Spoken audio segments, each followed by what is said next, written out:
The big picture here, Sophie, for the country and the world is that the UN has told us that the promises made in Glasgow haven't been kept. We're heading for 2.8 degrees of global warming, and obviously we're also in the midst of a global energy crisis.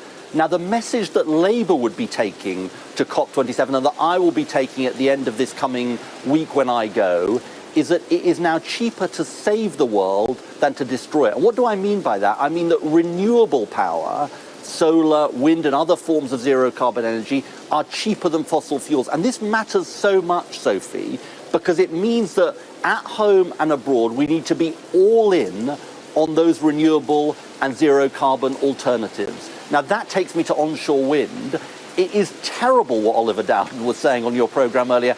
He actually made some important news by saying the government was committing to carrying on with the ban on onshore wind that has been in place for the last 7 years. For your viewers at home, Sophie, that is driving up their bills. It's already driven up their bills by something like £100. It will continue to drive up their bills by £15 billion between now and 2030 if this ban remains in place. So the government is saying no to the cheapest, cleanest form of power. And by the way, it's going back on a promise that Jacob Rees-Mogg made in the brief period when he was the business secretary, where he said that they would bring the consenting regime for onshore wind in line with other infrastructure. It makes no sense, and it makes a complete joke, frankly, of Rishi Sunak, the man who couldn't even decide whether he was going to go to COP27. It makes a complete joke of the idea that he's somehow a leader on clean energy.